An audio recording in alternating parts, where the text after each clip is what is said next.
Let's begin with breaking news coming in about the 5 Indian Mujahideen suspects who were arrested yesterday. Sources say they have confessed to plotting terror attacks against Narendra Modi as well as other political leaders during the elections. The terrorists have had even planned a suicide attack, according to the police. In fact, they said there were multiple teams that were being put in place. Another attack, in fact, another backup plan was to attack the escape routes for VIP vehicles if the first one failed to assassinate them. Gaurav Sawant joins us on the phone line now. Gaurav, these revelations from the police about these suspects in their custody, it seems like a very well-planned operation. Not only would they attack crowds at these election rallies, but also the escape routes where the politicians would presumably be taken if such an attack was carried out.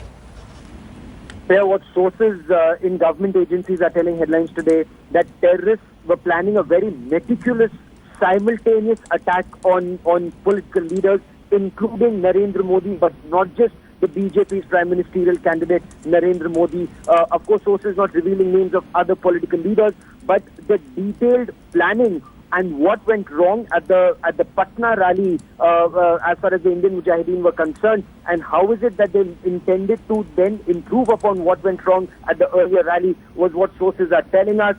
Near simultaneous attacks during rallies would target the crowds. They had watched crowd response. They had also watched response of how security agencies then respond, how VVIPs are taken away.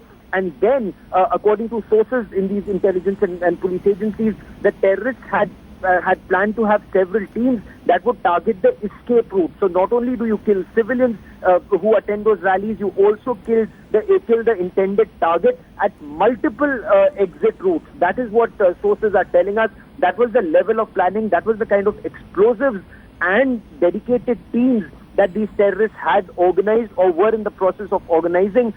There's also what some of the sources are confirming is a timeline to these terror attacks, what these terrorists had planned. When would they target which leader is something that they had meticulously planned.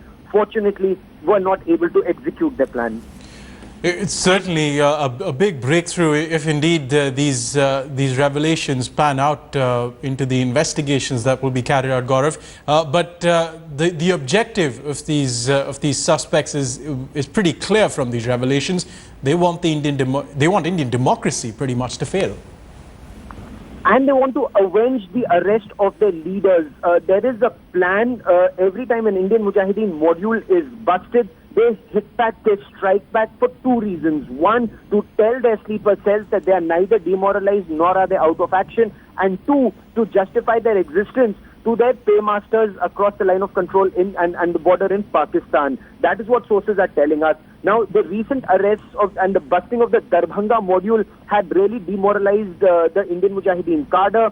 The interrogation of some of these terrorists had led to several sleeper cells. What our sources are telling us, several sleeper cells across the country had been busted, and this Rajasthan cell was extremely important. The arrest of Waqas, and Waqas is one terrorist that you and I and old television channels have been talking about extensively after the Zaveri Bazaar blast in Mumbai. Waqas is not just a Pakistani handler and a terrorist and a planter. He's also an expert bomb maker. The fact that he was in India, moving from one place to another, fixing bombs, getting explosives together, training other terrorists, this is a big breakthrough.